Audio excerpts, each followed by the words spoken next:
That day was like any other day in the life of Margot Wood. And I think we can all relate to what she did that day. Take your kid to the grocery store. It's something that is fun. It's a little get out of the house, buy candy, flowers with your child. And yet, that ordinary act turned into an unfathomable nightmare because of what this defendant chose to do on that day. So what I'm going to do is I'm going to walk us through the indictment, the charges that we have charged Bionca Ellis with, and then we're going to shift our conversation to the affirmative defense that she has raised. All right? So I want to start with count 1, which is aggravated murder.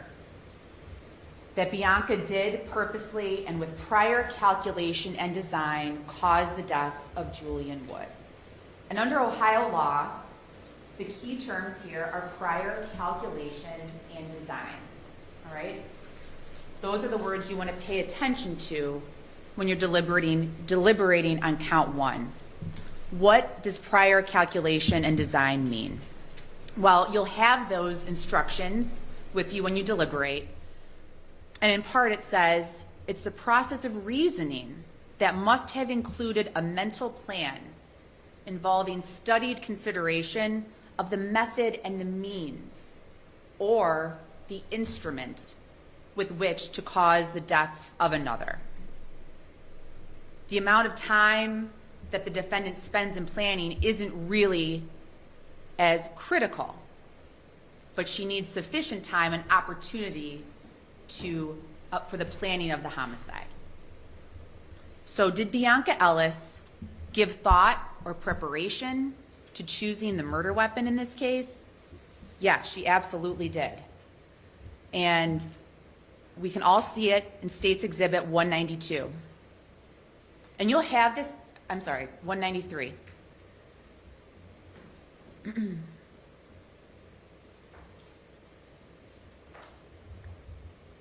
182, Your Honor, I apologize. Sure. Ladies and gentlemen, you will have these videos back with you when you deliberate. I'm going to let this play for just a second, and then we're going to be quiet. I'm going to be quiet for about 50 seconds while we watch Bionca Ellis choose her weapon.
"50 seconds.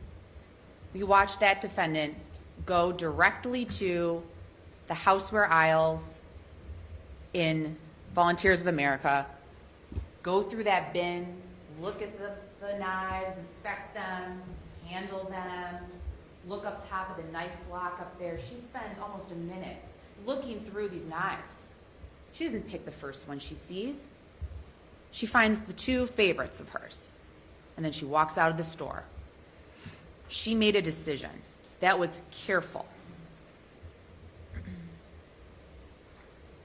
We spent a lot of time on cross-examination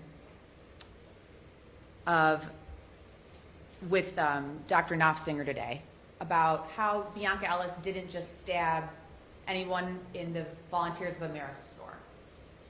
No, and that supports our argument. This was calculated.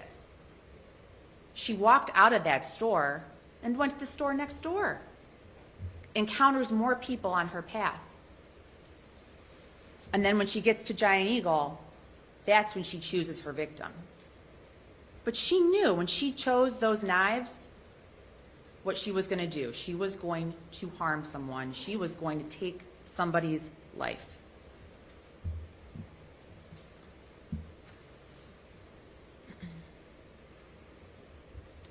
Now, murder is count 2 and 3, and they're charged under different sections. So count 2 is that Bionca Ellis did purposely cause the death of Julian Wood. And count 3 is that she caused his death as a proximate result of an underlying felony. And what we mean by that is that he died because she committed or attempted to commit felonious assault and or endangering children. And with these charges, there are degrees of culpability and mental states. Okay, so when we're talking about purposely, and again, you'll have all this in your instructions, but these are the definitions of purposely and knowingly. And we're talking about this defendant knowing that her actions would bring about a certain result. Okay, so we know that when she selects that butcher knife and she ultimately stabs 2 people with it, that she's going to bring about a result, right? She's going to hurt them. She's going to kill one of them. And you think about it, with a butcher knife, if you stab somebody, that's going to be the result. You harm or kill.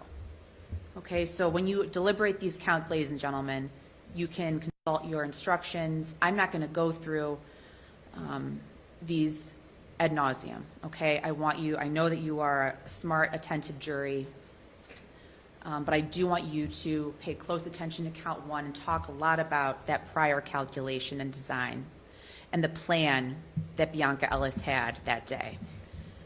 And of course, she had no relationship to these people, and that's okay for proving prior calculation and design. You want to focus on the time and the consideration that she spent choosing her weapon and the steps she took after that.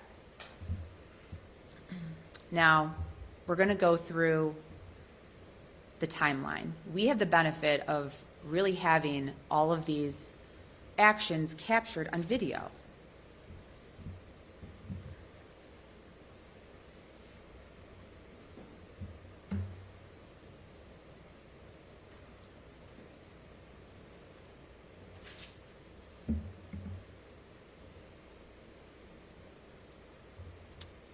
So we know that in a couple days prior to June 3rd, Bionca Ellis had a run-in with the North Olmsted Police Department.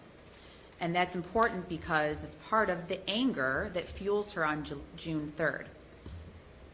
You heard testimony about how she was in their jail for a night and that she was purported to have all sorts of property and money and gift cards and other items. So when she's walking around on June 3rd, we know that that's on her mind. She says as much herself. But let's walk through this timeline that we have, right? And again, you're going to have these videos. You'll have the compilation video that we went through together. But what I put together today is a kind of a streamlined timeline, all right? So we can see kind of minute by minute where she is. So at 2:36, you see her in that yellow circle. She's in her wheelchair. She's on the North Olmsted Police Department property.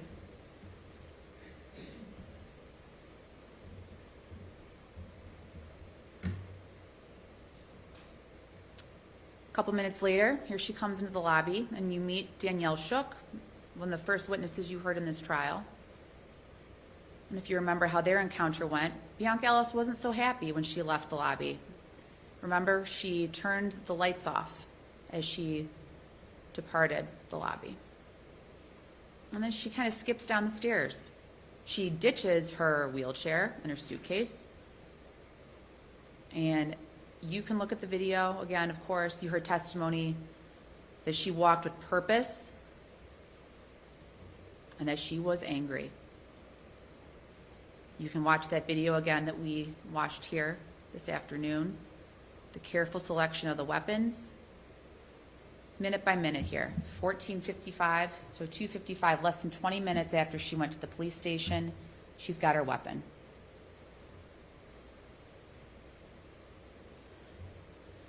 14:56, she's going to enter the things outlet.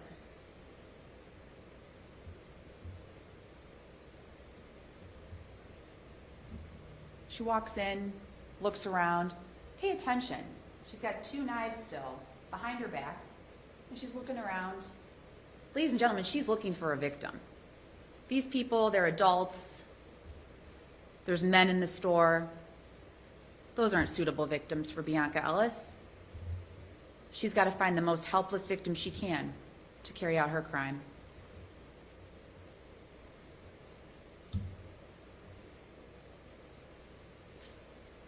She exits. What does she do then? Well, she's got 2 knives. She can't use 2 knives. So she's got to ditch one. She's got to keep the best one. What does she do?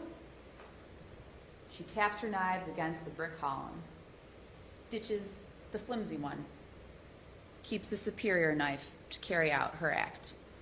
Look at her walk. She's not going into that store for anything but to wreak havoc on somebody that she hasn't chosen yet. And unfortunately, or fortunately, how you want to frame it, again, it's all on video what she does that day. 2:57, there she is, knife in hand. Again, this is 22 minutes have passed since she went to North Olmsted for her money. And here it is. Ladies and gentlemen, this is the decision she makes after she's selected her weapon. These are the people she wants to harm. It's been decided. This is a volitional choice, ladies and gentlemen. This woman is not experiencing, and we'll get there, but this is a woman who has made decision after decision and planned this out.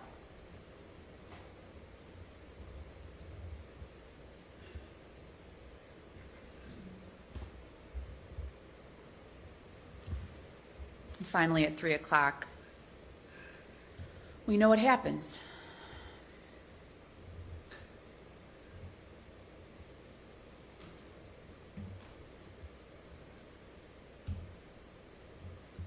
Now, part of my job here is to make sure that you understand the elements. I'm not going to dwell on this at all, but we know that a child died. To prove that there was a death in this case, we had to show some autopsy photos.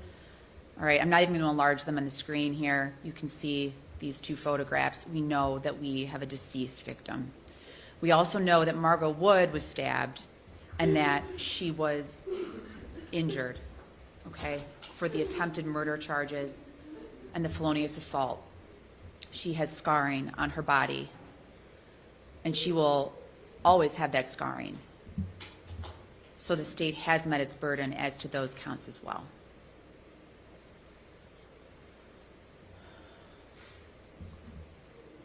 This case is unique, of course, as we all know, that the burden shifts, right?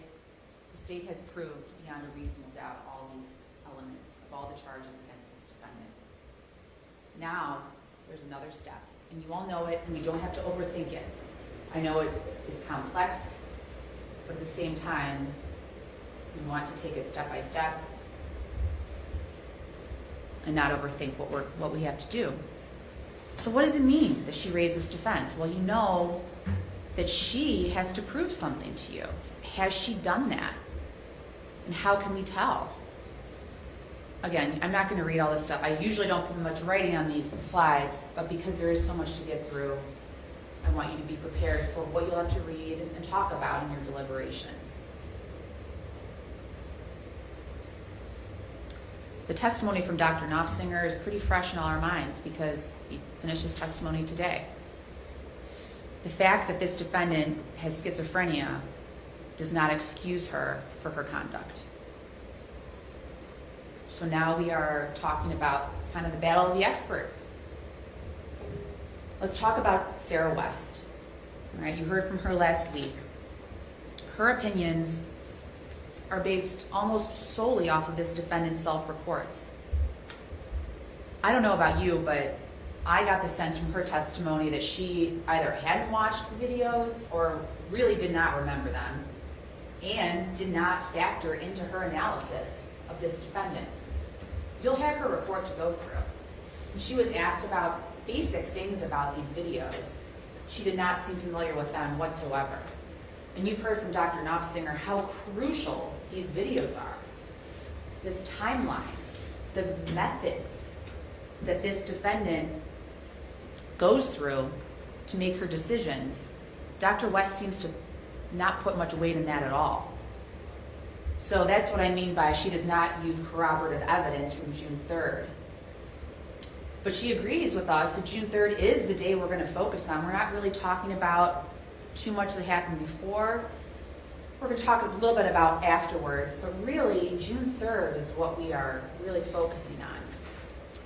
Something that struck me about her testimony was that Dr. West said, I see a lot of psychosis here. And I didn't really know what she meant by that because, again, she didn't use corroborative evidence. Not one witness in this trial testified that Bionca Ellis was talking to herself or muttering things, talking to anybody.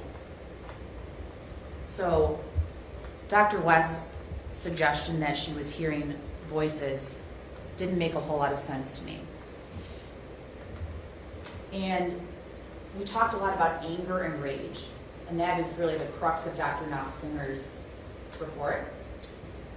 And we know that Bionca Ellis was not medicated on June 3rd, but we believe she was very angry, and that motivated her to commit these crimes. But Sarah West doesn't talk about anger. She kind of agrees with us eventually that anger could cause someone to commit a crime. But again, she is not focusing on anything but old medical records and the defendant's responses.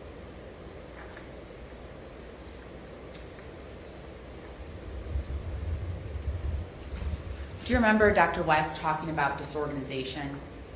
That was a big theme of her report and her presentation. And she didn't really define it. And she also said things like, I believe, and maybe so, and probably. Ladies and gentlemen, the preponderance of the evidence is a different burden than the state has to prove when we are proving the elements against this defendant.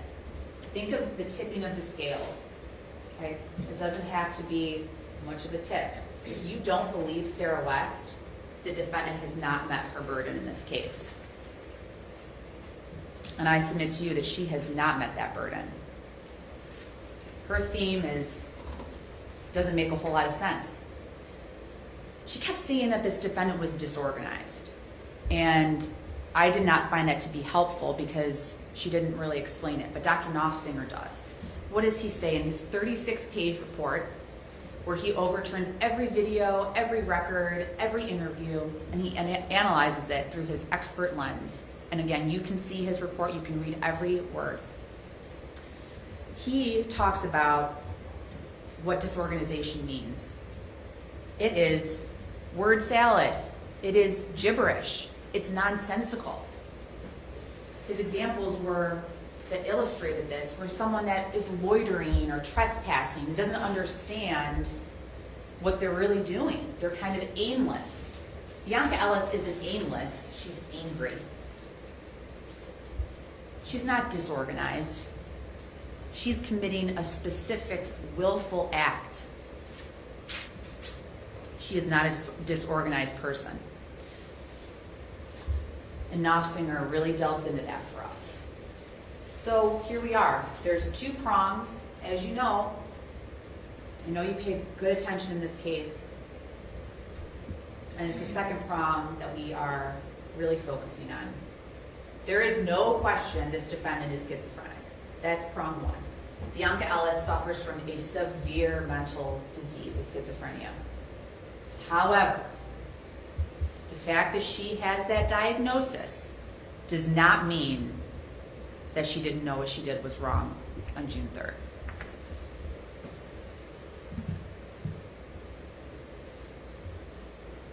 Pay attention to her interview with Dr. Knopfsinger. Okay?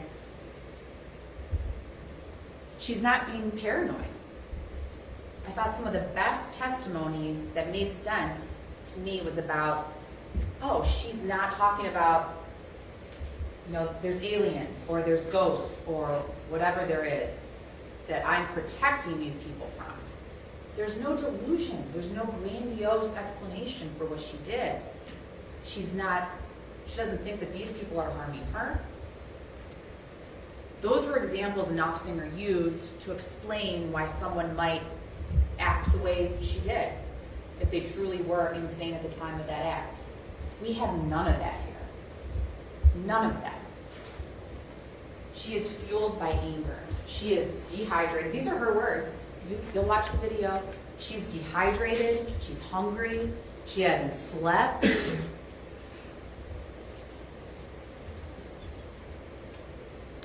It became a perfect storm.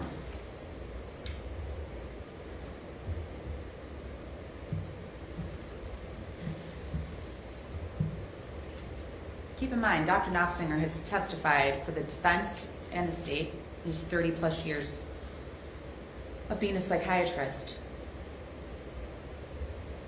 He has seen a lot of different things come across his desk.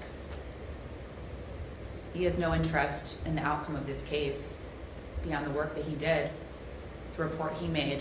He's telling us what is based on his experience, his training, his knowledge. This is not an NGRI defendant, and here's why. Today, he told us that in order to be successful on this affirmative defense, she's got to prove that what she thought, what she did, was right. And she has not explained that in any way. There is no rational motive.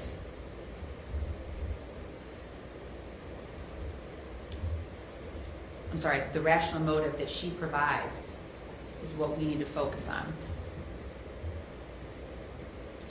Hungry, dehydrated, missing money. It all comes together. And when she's angry and she sees those people, the relationship, the close relationship in time, that's what we have. That's why we're here. So, ladies and gentlemen, you'll have all the evidence. You can go through all of it. And I know there's a lot. There's body cam and there's interviews. Watch her interview the next day. I want you to do that because she's still very angry the next morning. And I remember we played the interview in court, how loud it got towards the end. You could hardly hear her in the beginning. And then later on, she's shouting, stupid people, liars, thieves.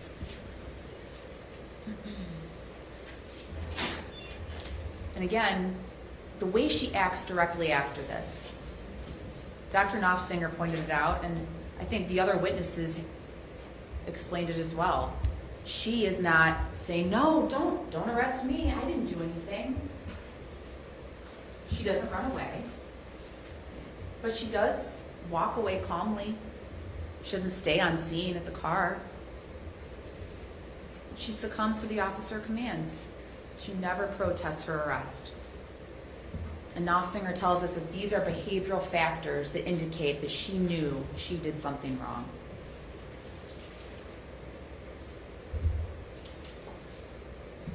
The actions of stabbing. What a personal, gruesome thing to do. And I think on cross-examination, Mr. Johnson talked about, well, wouldn't 30 stab wounds be more indicative of rage? No. Ladies and gentlemen, stabbing anybody with anything is an act that would be fueled by anger. To have a 10-inch knife with a 7-inch blade and to select the most helpless victim possible and then stab that victim twice, that is rage. That's what we have in this case.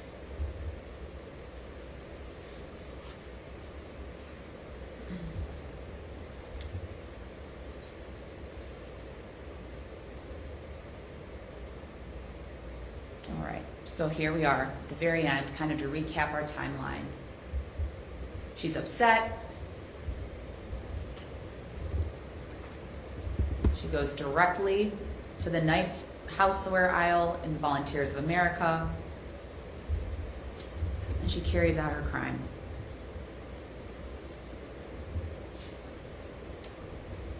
Ladies and gentlemen, I urge you to go through all of the evidence together. I know that within your collective memories, 12 of you, some of you may have taken lots of notes, some may have not taken many notes at all, and that's all right. Listen to one another, talk to one another. Go through every video, the reports by the doctors, and discuss. Think but don't overthink. Bionca Ellis is responsible for the death of Julian Wood. And Mr. Mack told you that, if you remember, in his opening statement a week ago. But she did it with prior calculation and design. She knew what she was doing that June afternoon. Hold her accountable for what she did to that child and his mother. She knew what she did was wrong. Find her guilty. Thank you. Thank you, Mr. Taylor. Mr. Mack, Mr. Johnson?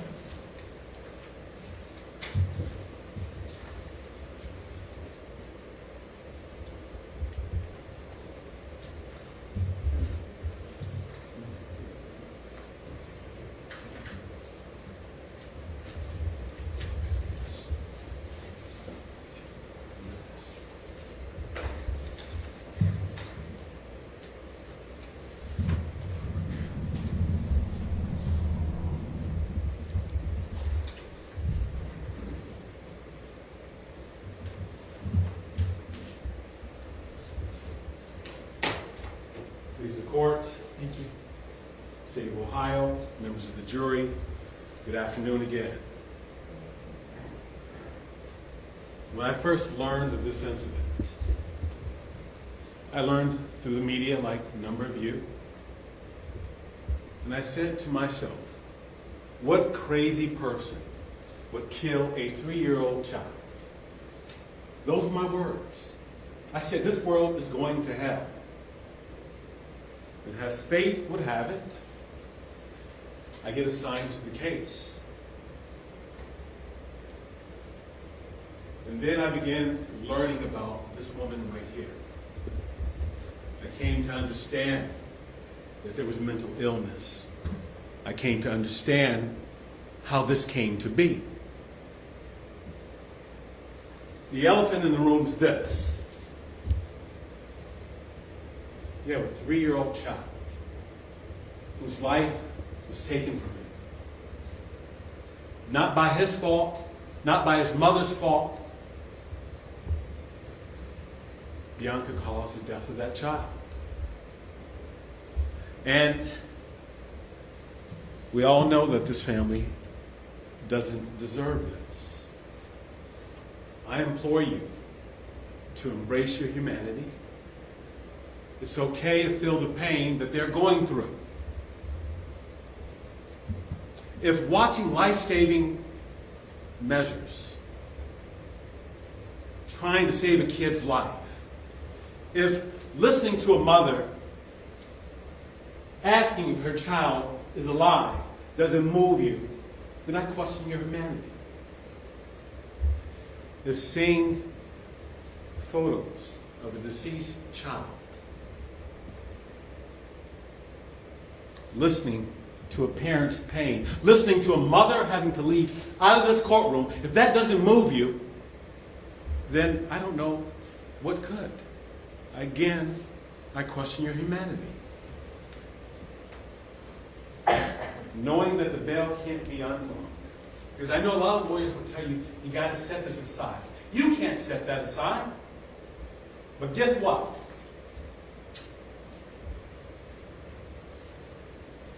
You have an oath.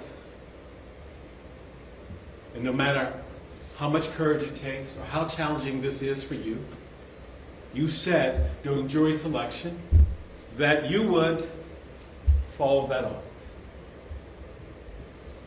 Now, Mr. Johnson and I, we have to concede that this case, emotionally, is difficult.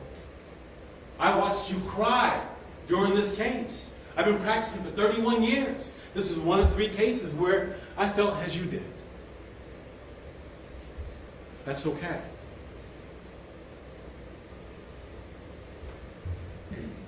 But you also made a pledge that when you make a decision in this case, it will not be based on sympathy. And you can feel the emotions that you must have experienced during this trial, but still make the correct decision. So, when Ms. Patel tells you that Mr. Mack said in his opening statement that Bionca's responsible, that's true. Even though it's not evidence, that's true. Now I'm telling you in my closing argument that she is responsible for the death of Julian, and you should find her guilty of murder, keeping in mind not guilty by reason of insanity being a defense, and you should find her guilty of the felonious assault as it relates to Margot and a number of the other charges. The aggravated murder and the attempted murder, I'll talk about that later.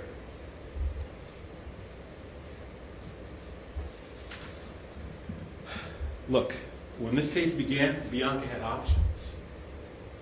She could either plead not guilty, she could plead guilty, or she could plead not guilty by reason of insanity. By now you know what she chose. Your job is not to focus on penalty, no matter which side you come down with respect to this. The state's strategy in this case has really been to normalize Bionca.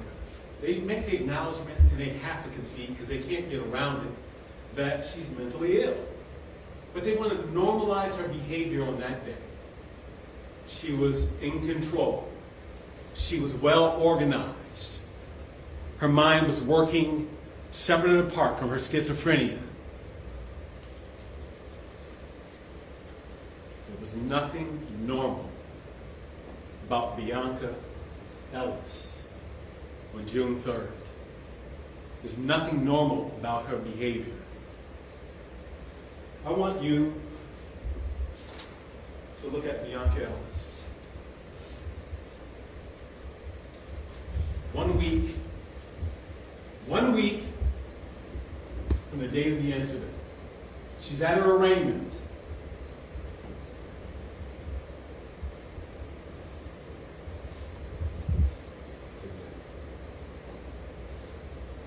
She's smiling at her arraignment. Even though it's been put forth to her that she could possibly receive the death penalty.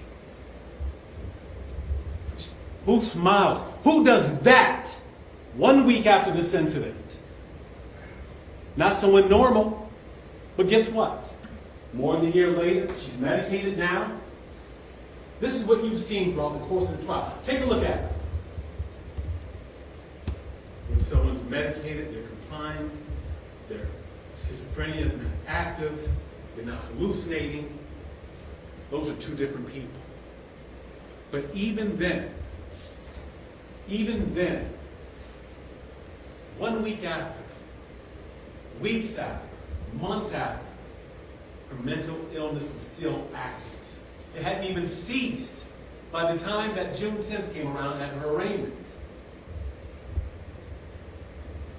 They want to tell you that Bionca has to tell you what exactly she's hearing in her head. Bionca has to give you this theme that they've come up with that's not even in the diagnostic statistical manual. There's no authority for that. You can believe some, none, or all of what a witness says, even if they're an expert. Even if the narrative is trying to logically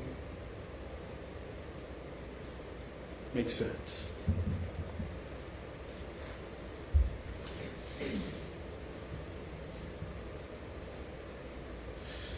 Think about it.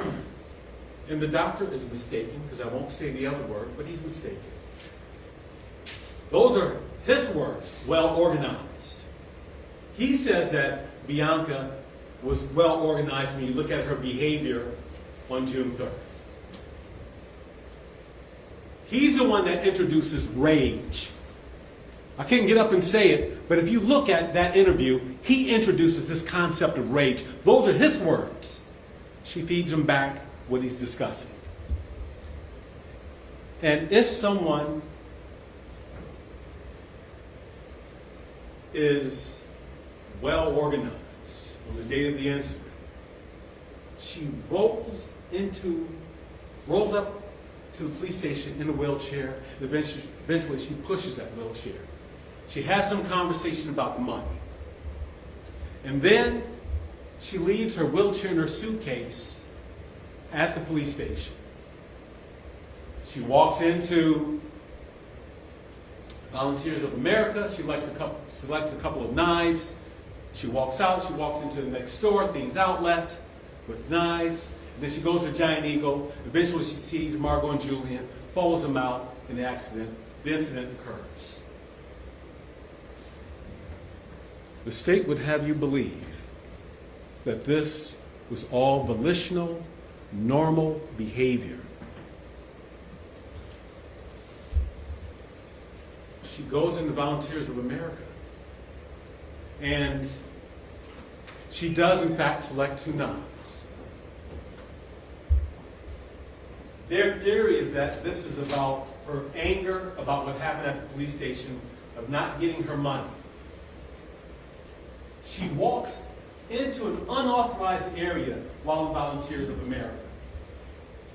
She always has the knives out in the open. The first person that she has interaction with is the manager at Volunteers of America, an elderly woman. She doesn't stab her. She walks around the store. She stabs no one in Volunteers of America, and she takes a knife and she walks past the cash register. In the open. Both knives. It's not normal behavior. There's something that's going on there. And then she walks into Things Outlet. And the prosecutor would have you believe that, oh, she's hiding knives. If she wanted to hide knives, she could have concealed them underneath her clothing. She has both of her hands on her hips. When you go back there, look at that video. Her hands are on her hips, and she's looking around. Because whatever's happening right here is dictating her behavior. She doesn't see what she's looking for. She comes out, she taps a knife on the pillar, and she loses 1 knife. She walks with the knife in the open, outside. Now, the doctor can talk all he wants about, well, it's crowded inside of the store. You saw how many cars are out there in the parking lot. Bionca can't predict who's getting in and out of their cars. It's crowded, it's in the middle of the day, it's 3 o'clock. And I know you had to pay attention when she's walking with the knife, when she enters the store, and she walks past what appears to be an elderly gentleman, a woman coming. None of those people get stabbed, despite her motive being rage. Only when she sees Margot and Julian does she do this U-turn. Now, I want to pause there for a second. Because I'm not going to pretend like I'm a psychiatrist or a psychologist or any kind of doctor for that matter. But you're allowed to use your collective minds, all 12 of you, to try to figure out, based on the evidence, what was going on there. Why is it that Bionca, if she's so upset about her money, why is it taking her so long to stab somebody? We know it doesn't happen at the Volunteers of America. We know it doesn't happen at Things Outlet. We know that she doesn't go back to the police station and take her anger out on the people that wouldn't give her her money. So what's going on?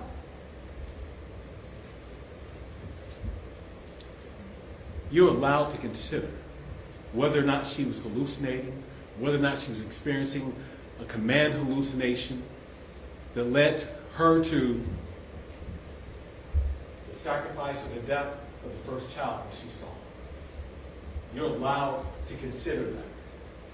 And maybe my thought isn't the best about that, but it feels to me like in her mind, whatever she's hallucinating about, it has something to do with the child. Because she avoids all these other people that she could have taken her rage and her anger out on.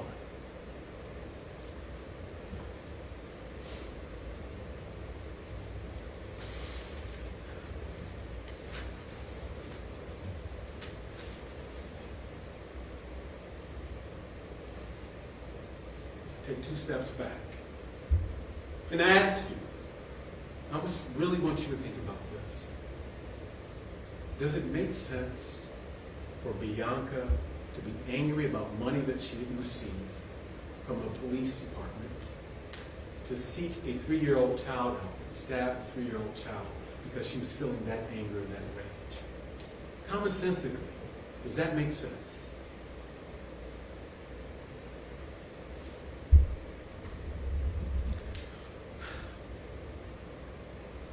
We know that immediately following the incident, she walks away. That's what the state of Ohio's witnesses told you. She walks away as if nothing had occurred, like a walk in the park. And she continues to walk with that knife in hand. And the only time that she puts that knife down is when she's confronted by the police. That's not the behavior of someone who's criminal-minded. I haven't handled any cases like that. Someone walking away from the incident and doesn't put the weapon down and they walk away. Whatever's going on in their head, it is still happening at that moment in time.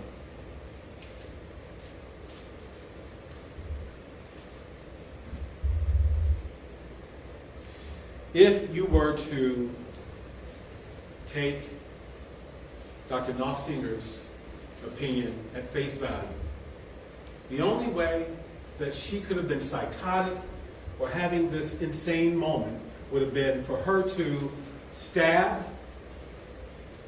Julian in the store, sit down right there, don't run, make sure you leave the knife because you don't want to leave fingerprints, and then tell the police or whoever else would listen that she had this experience of wanting to kill a child. It's easy for someone that's been practicing medicine for 30 years to get up here and mislead. Because I guarantee you that what he says should have happened, it's not required in the DSM-5. This very authority that he has to rely upon, there's nowhere that says that you are required, if you're mentally ill, to articulate what you're hallucinating.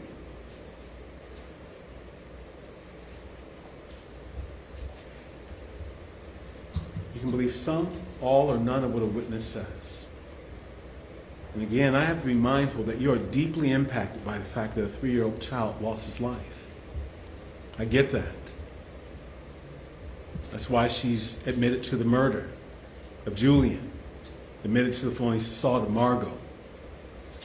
But you just can't brush not guilty by reason of insanity under the rug because it exists in this case. Even at the police station. She's interviewed for a period of 6 to 7 minutes. Keep in mind that she never says a word to anyone other than the manager at Volunteers of America, where she allegedly asked, "Where's the restroom?" But throughout this whole ordeal, she doesn't have a conversation.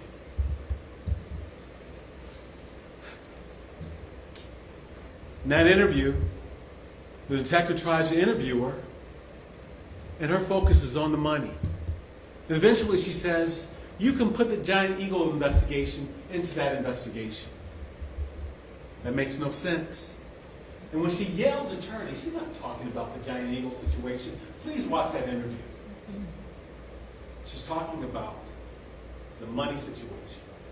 You got to keep in mind that this woman was in jail May 29th. And there's an officer that identified the fact that she's not mentally well. It's just a couple days before this incident.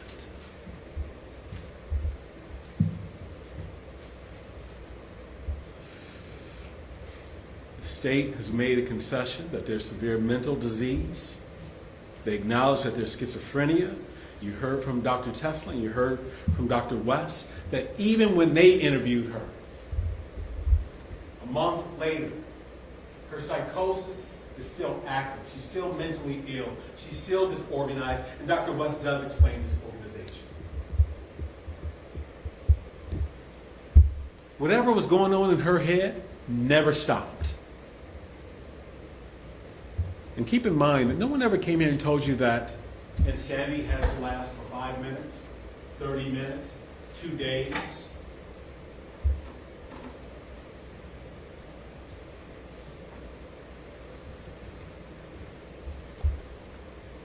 I appreciate the prosecutor coming up here and talking about aggravated murder, but that argument is not a good argument. You don't need me to tell you that there was no prior calculation and design as it related to the death of Julian. You see how random she chose them, and that's at a spur of the moment. And no one can say what was in her head when she was in Volunteers of America. How is she going to tell you what was in her head in Volunteers of America if Dr. Knopfsinger or Dr. West could? Don't fall for that. The reason why I said the attempted murder, the reason why I say the attempted murder is not a good charge because the focus appeared to be always on Julian. Margot, to her credit, did what any good mother would do. She tried to save Julian's life. And she got stabbed in the process just one time. If Bionca wanted to murder her, she would have stabbed her several times. And I don't know what world they're living in when it comes to rage. Rage is not 1, 2, or 3 stabs. It's horrific what happened, but that's not rage. It's very important that you understand preponderance of the evidence. Please read that instruction. If it had to be quantified, more probable, the greater weight of the evidence, those are terms that you've heard. But if it had to be quantified, it's 51% to 49%. That's our burden. Far less than what they have to prove, which we've conceded to a number of the counts for proof beyond a reasonable doubt. You cannot make a decision without considering that burden. I welcome you to have, in one hand, Dr. Knopfsinger's opinion, and in another hand, have Dr. West's opinion, and see which one makes the most sense.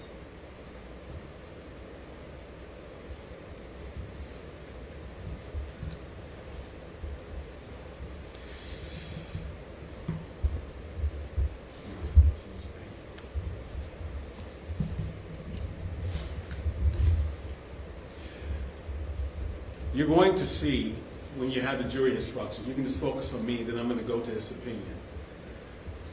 You're going to see words in the instruction that talks about, NGRI can't be motivated. So no motive. You know that there's no motive to take the life of Julian in this case. There's never been one established.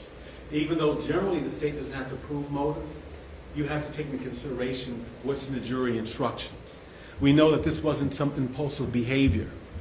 Margot did what she was supposed to do. She took her son to the store, was shopping. She did nothing to provoke Bionca. So there's no emotional response that can be identified through the evidence. There's no impulsive behavior. And again, the word rage is something that Dr. Knopfsinger introduced. We don't agree with that. We don't agree that she demonstrated rage. We agree that her act was wrong. The opinions in this case between both doctors are not equally balanced. You'll see language like that as well. Again, put those opinions side by side, and I guarantee you that if you truly objectively read them, you'll understand that Dr. West speaks of the insanity aspect of this much better than Dr. Knopfsinger does, and it makes more sense. So, in his opinion, pages 35, 36, and 37, and he sort of speaks two ways about this. But on page 35, under 2A, he talks about how Bionca interacted calmly with staff through a window. She did not display any objective signs of her severe mental disease. I don't know how he would be in a position, based on the video that we saw, for him to make that determination. But he thinks that because he's a psychiatrist and his words are powerful, that you're just going to latch on to that, especially with these inflammable facts. He goes on to say in section B, she not appear distressed or internally stimulated in Volunteers of America. On the one hand, she's walking with strong purpose, she's got this rage, but she doesn't appear to be distressed. He goes on in section D, talks about she still does not appear to be distressed, internally stimulated, or out of control. In the Giant Eagle surveillance videos, he says that Bionca was well organized in her actions, did not appear to be internally stimulated, hallucinating, or disinhibited. What's well organized about walking into a store with a knife in your hand, walking with a knife where everyone can see the knife, and just walking around aimlessly until you latch on to those two people? What's well organized about that?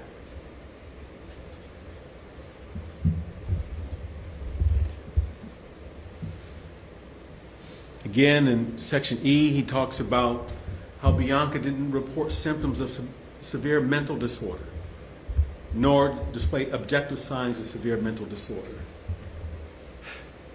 That's not required. Otherwise, he would have cited that as being authority from the DSM-5. How would he know?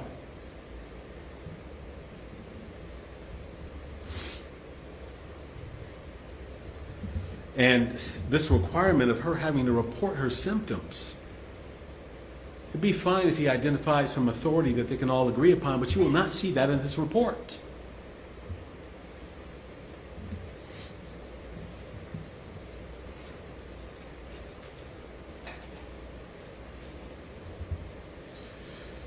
We're on to page 36, under 3.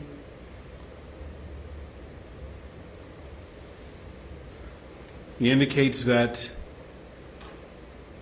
and we've talked about this, the defendant approached the victims from behind, which indicates the defendant believed the victims would perceive the offenses were wrong. Again, just look at the totality of the evidence. Look at the knife in hand. When she first walks by them, the knife is not concealed. In section F, under 3, he talks about how she didn't announce her presence. I just want you to look at all these factors, and you tell me, even commonsensically, if this makes sense.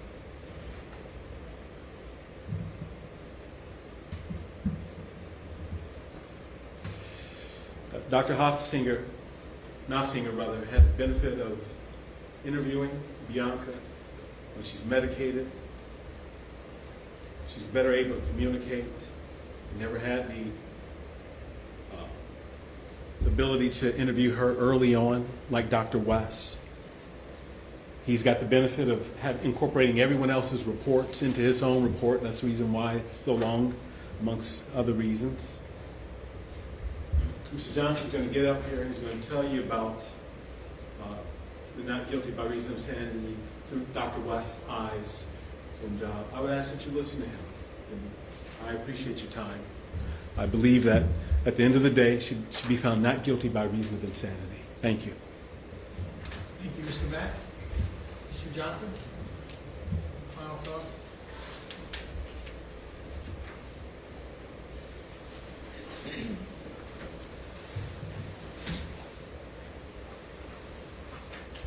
May it please the court, Thank you.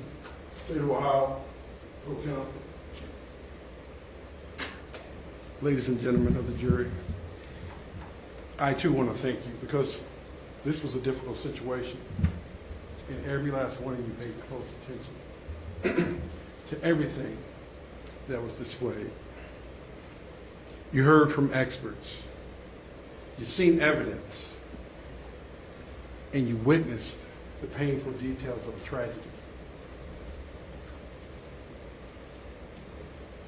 But make no mistake, we're not denying that this tragedy happened. It's about understanding the mind behind the tragedy. We heard from doctors, psychiatrists. Everyone said something a little different. But you have to use your common sense and judgment.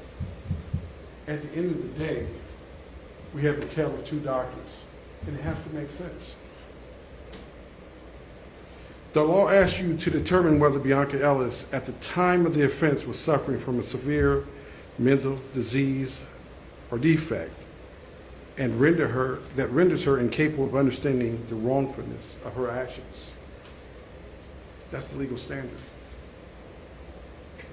Now, Dr. West, Dr. Testa, they both seasoned psychiatrists.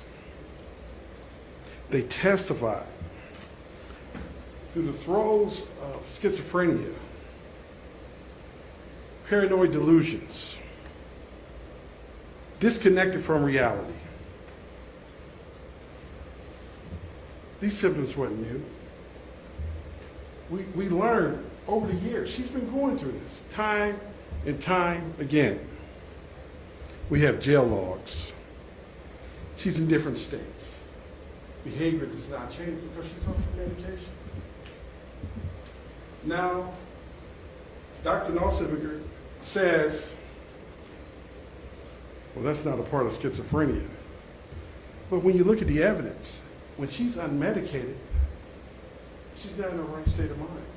You heard from him, 3 people were assaulted at North Coast Behavior when she was not on her medication.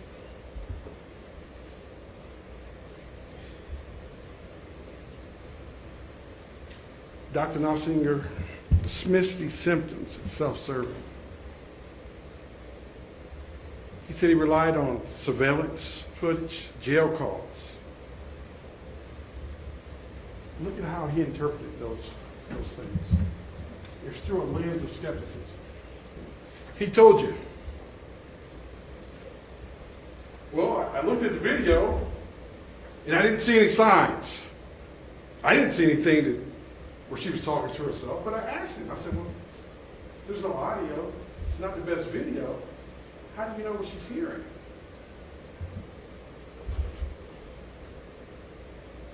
No, based on the facts, I don't think she has any excuses for her behavior. And the problem with video is, when I slowed it down and showed him a still shot of her in the Things outlet, she was looking up and to the right. Well, that doesn't make sense. If she's going there looking for water, and I asked him, I said, well, water's not going to be up and to the right, is it? Well, no. Well, what if, I asked him, what if she's hearing something and she looks up to see what's talking to her? But he dismissed that. And I think he didn't slow the video down. Videos, when in constant motion, you don't see everything. The illness clouded her judgment. And she did not know the wrongfulness of her actions. Because we heard from Dr. West. She's a seasoned psychiatrist. She spent a lot of time with Bionca. We spent time together with Bionca. And the video you saw her in arraignment, that's the Bionca I met. That's the Bionca that Dr. West met. she wasn't in her right state of mind. But the person you see right here is not the same person. Why? Because she was medicated. Now, Dr. Nossinger said she scurried away from the scene quickly. And I asked him, I said, wait a minute. Let's look at the video. Let's bring it back. He said she rapidly walked away, trying to get away, trying to evade detection. But that doesn't make sense, ladies and gentlemen. She's walking with a bloody knife in her hand. She's not running. Now, you've seen her at the police station. You've seen her. She skipped down the steps rather quickly. So we know she can move at a fast pace if she desires to do so. But that wasn't the case after this. She walked away slowly. Mr. Bush pulled up and said, hey, you know you just stabbed that kid. It wasn't a rational answer. Shrugged her shoulders. You had to ask yourself why. What state of mind was she in? She didn't know she just did something wrong. These behaviors are also consistent with psychosis. Individuals suffering from schizophrenia may still follow commands and flee due to paranoia. We heard that from Dr. West. She told you, just because a person's in psychosis don't mean they can't follow instructions. Now, Dr. Nossinger said, well, these things are self-reported. He basically said, I take it with a grain of sand, but I didn't believe anything she said. But he said, you got to ask her because that's one factor that they look at. Well, she didn't say the right things. He made it appear that there's a playbook of what people with schizophrenia and people who are delusional are supposed to say when they commit a crime. Well, this is not the Browns. There's no playbook. She told him in that interview, you're going to have that interview back there. And she keeps saying over and over and over again, I blinked out. I heard voices.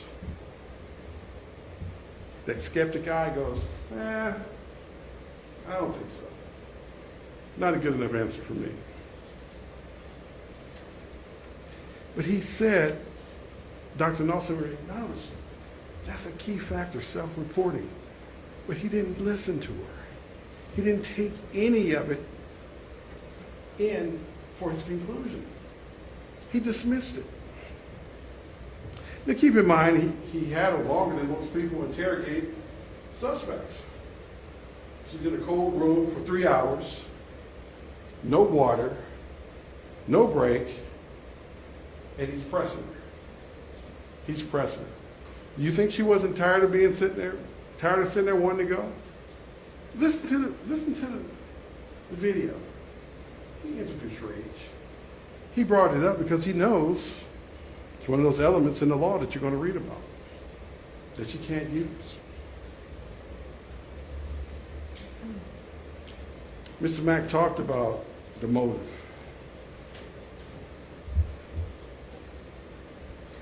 Well, she was angry about this money. The fact that she walked past several people and didn't do anything has to mean something. The fact that when she walked in, she's swinging a knife around. That's not organized behavior. If you're planning to kill someone, you're not walking into Giant Eagle with a big butcher knife swinging, because it screams out, hello, what's going on? The sad thing is, no one in Giant Eagle even paid attention. I don't know if they was trying to avoid looking at her, trying to act like she wasn't there. She walked around with a butcher knife, and I'm thinking, who can walk through a store with a butcher knife and not the police not be called? The police are less than 2 minutes away. I'm thinking, did Volunteers of America have loss prevention? She walked right past the cashiers and not even stopped to pay. No one called the police and said, hey, this lady just stole the butcher knife. So when you talk about this timeline, this is a sad sequence of events that somehow it could have been prevented, but it wasn't. So we're stuck with what happened. And what happened was a tragedy. And it wasn't because she wanted to kill someone. It wasn't because she set out that day to kill someone. She told you, and you're going to hear in the video, she goes, I didn't think I would throw my life away like this. I had other plans. I didn't think I would throw my life away like this because I had other plans. She wanted to move to Florida. She talked about Disney. I put in applications for Disney. Dr. West states in her opinion, with reasonable medical certainty, that at the time of the events on 6/23/2024, Ms. Ellis was suffering from severe mental disease, schizophrenia. That's just one problem. We know that because everyone talked about the one problem. We know for 10 years she was schizophrenic. But what Dr. West did was to listen to Bionca. She listened to her rationale behind what she did. She listened to her about saying there's voices. She talked about the suicide. You're going to hear all this. You're going to have both. You're going to have both reports there. You got to use your common sense and judgment and say which one makes more sense.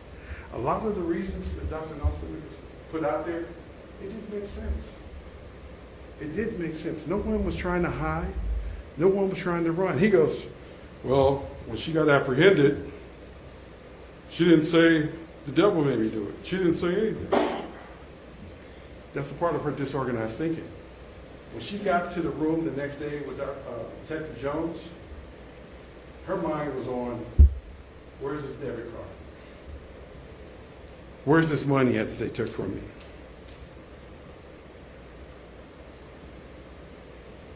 He cannot say with a degree of certainty that he knows what she heard or didn't hear. Because when you look at that still shot that's in our photos, she's looking up to the right. Something has her attention. She's not looking straight ahead. She's not trying to hide the knife. He said, well, she's hiding the knife. And like Mr. Mack said, it was behind her back. Her hands were on her hips. The knife was in her hands. Listen closely at her interview, because she explains away everything, what she was thinking.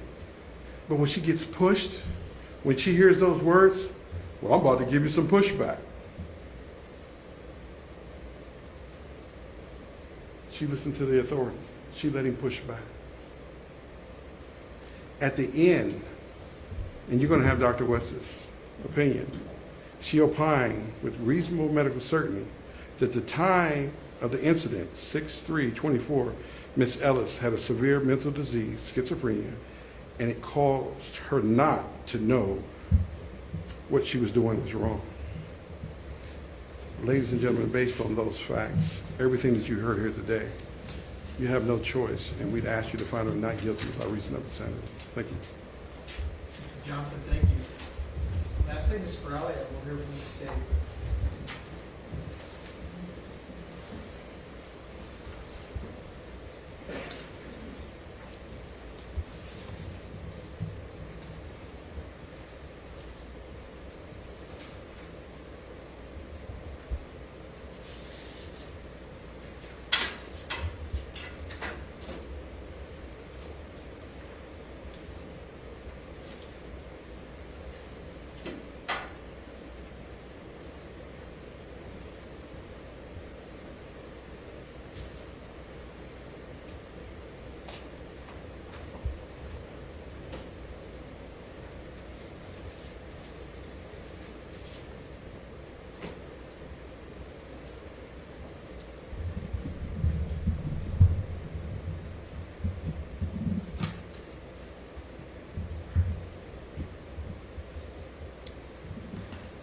Counsel for the state, Detective Ventris.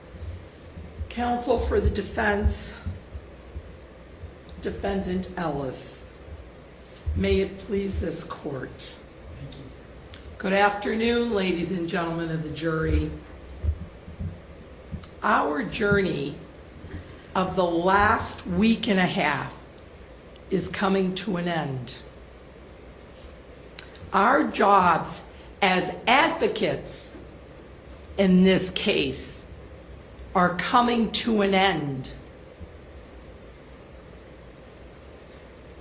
And make no mistake about it, folks, We are advocates for each of our sides. But your job is just beginning. Though you have toiled with us for the past week and a half, you have traveled to this courtroom every single day. You have listened attentively. You have taken notes, some of you more than others. And at times, there was a bit of levity. But just because there was a bit of levity does not mean that this case isn't serious.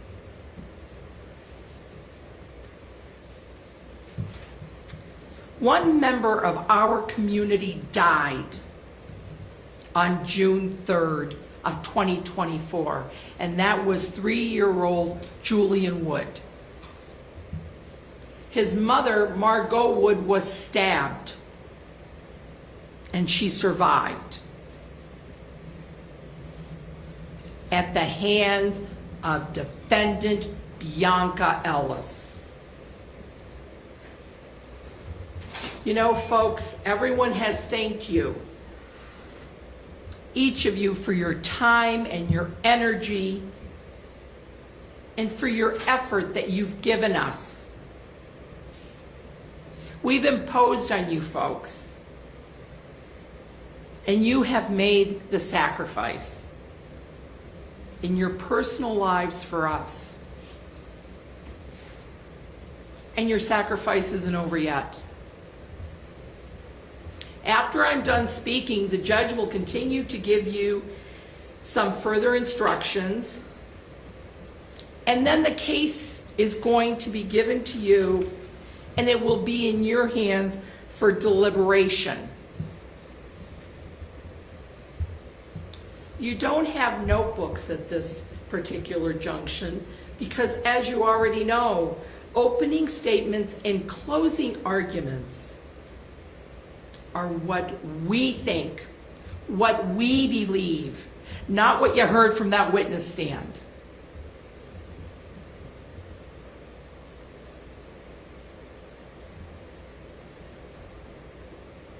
If I say something in closing argument, or for that fact, an opening statement that you didn't like or you didn't agree with, you rely on your 12 collective memories, because that's what our jury system is about.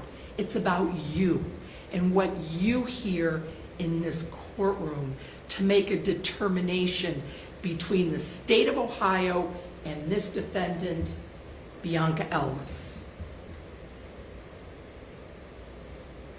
I am going to share just a few things with you that I saw and that I heard in this courtroom. And by no means am I here to misrepresent anything. I want you to rely on your 12 collective memories.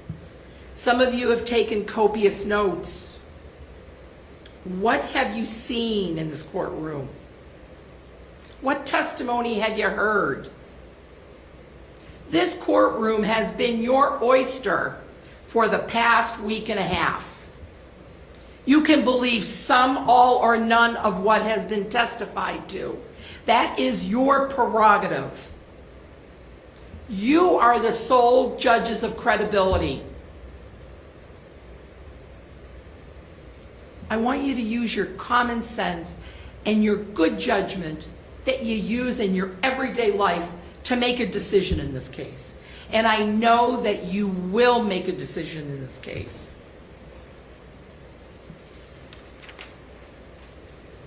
In opening statements, I told you folks to pay close attention to Bionca Ellis's actions.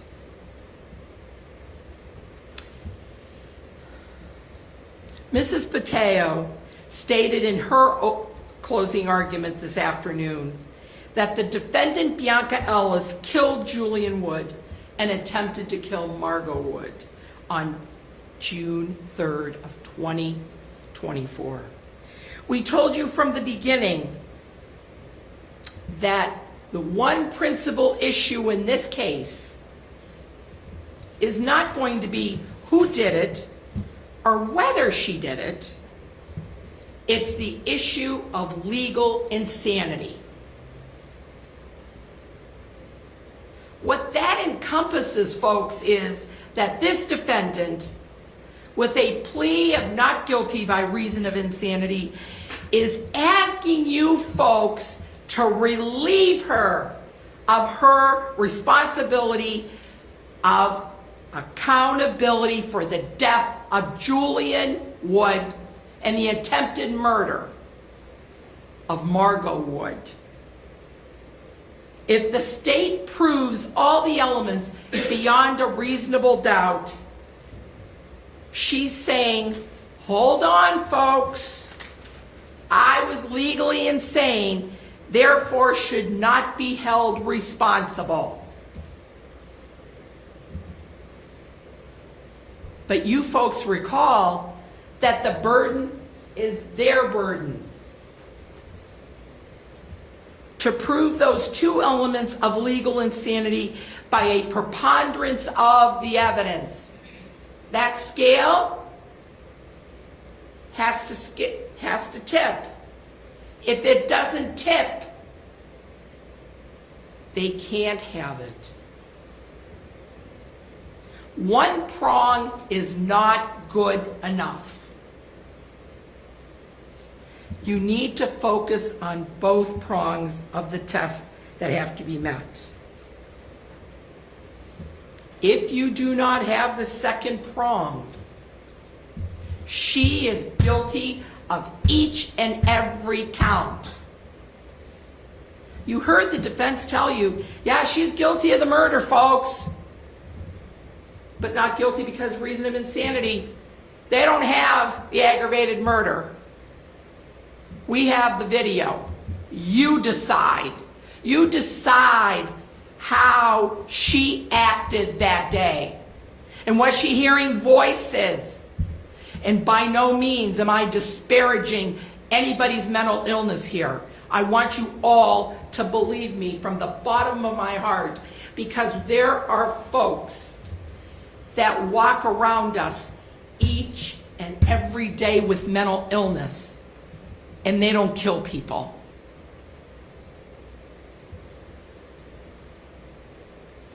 What were her actions that day? You evaluate those actions on June 3rd, 2024, because that's what the law says.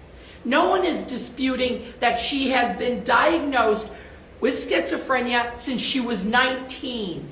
Not Dr. Nossinger, not Dr. West. Nobody's disputing that. But the issue becomes, did it affect her so much that she did not appreciate the fact that she stabbed a 3-year-old twice and a woman once?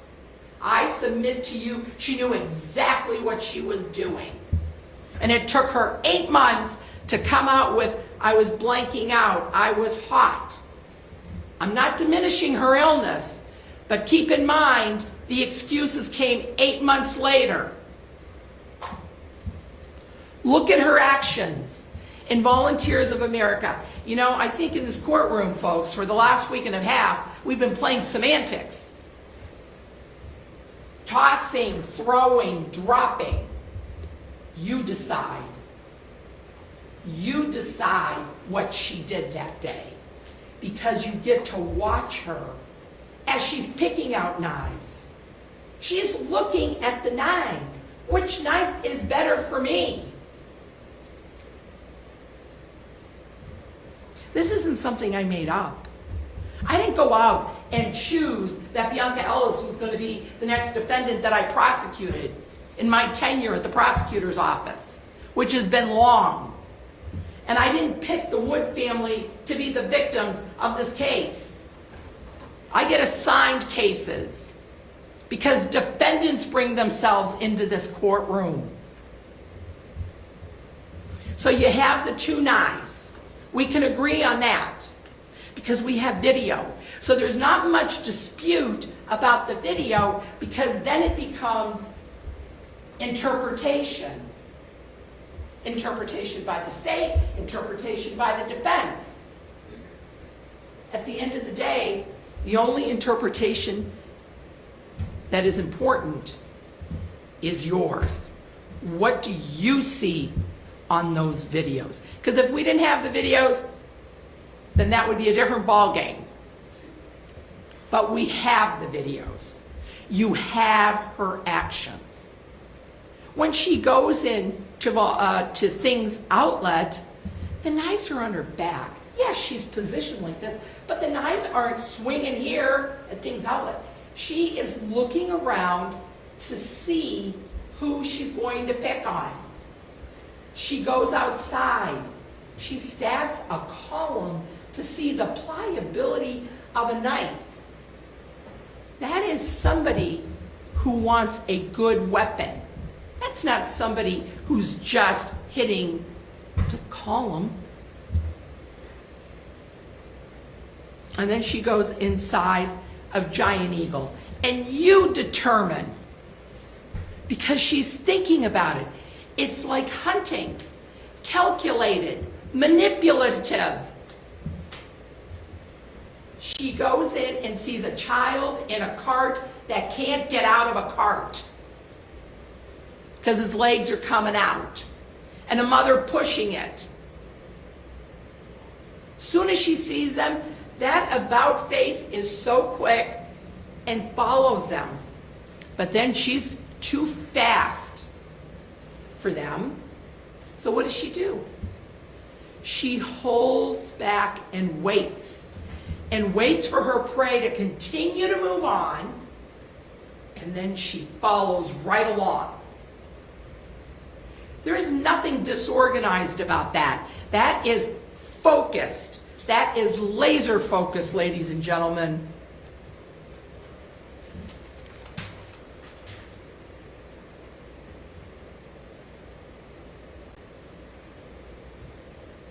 And then she goes into the parking lot. And you heard Mr. Stroud and you heard Mr. Bush. They have no stake in the game. They told you what they saw. Never was she talking to herself. Never was she mumbling. Yet she took a knife and she plunged it into the back of a 3-year-old. That's what they did see, standing over her. Over him, I'm sorry. You heard the medical examiner. She's got no stake in the game. She told you that that butcher knife went into that child's body 4 inches that severed the carotid and 4 inches that stabbed the lung. She walks away nonchalantly. She walks away not in the aisle that she committed the crime, the next aisle, and she walked with a bloody knife.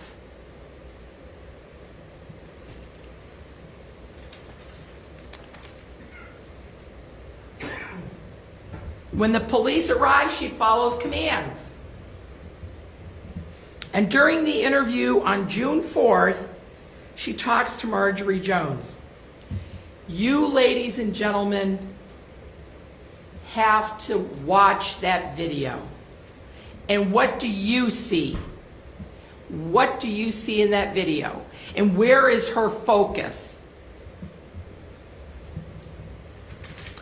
I disagree with Mr. Mack.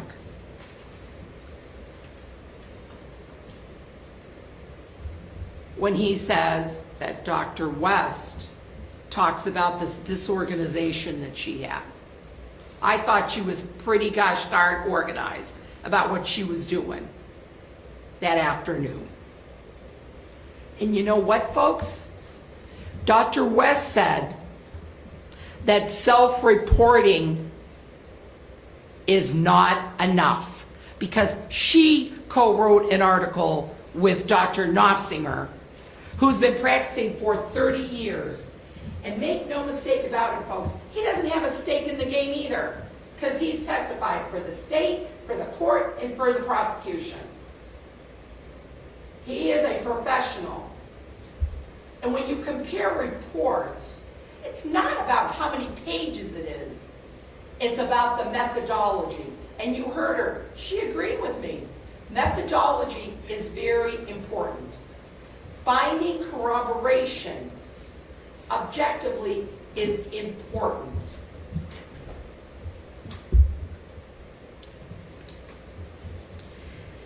You decide, ladies and gentlemen. The defense wants you to believe that I want to normalize Bionca Ellis.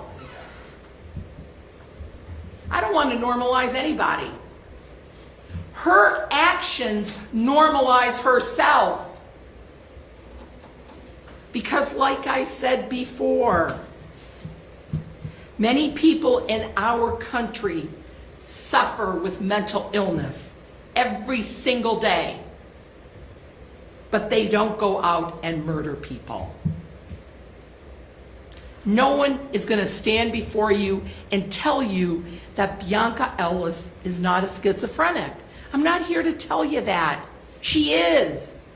She was her own payee. She was living her own life, doing her own thing. Going to California, going to Florida, functioning herself. Nobody had a guardianship over her. You heard that. But on June 3rd, 2024, Bionca Ellis killed Julian Wood and stabbed the mother. It was aggravated murder all day, every day. The murder and the felonious assault, yes, somebody got hurt and then they died. That's murder.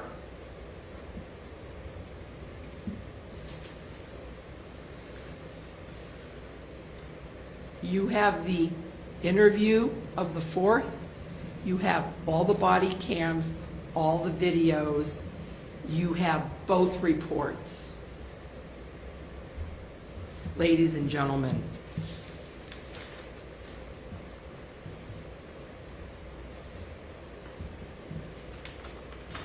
at the end of the day, ladies and gentlemen, as this case is winding down, we recognize in a civilized society that we rely upon the recourse of the law. We owe it from one generation to the next. The recourse of the law requires that you find the truth. In finding the truth, it really requires that you have faith in yourselves and faith in the law.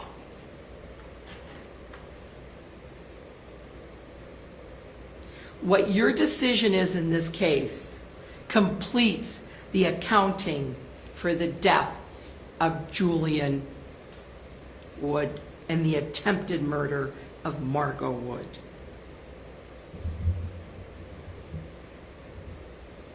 You've been on this journey with us, folks.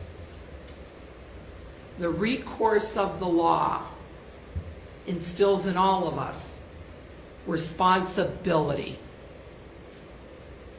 And we don't lose that responsibility by claiming that we were insane at the time.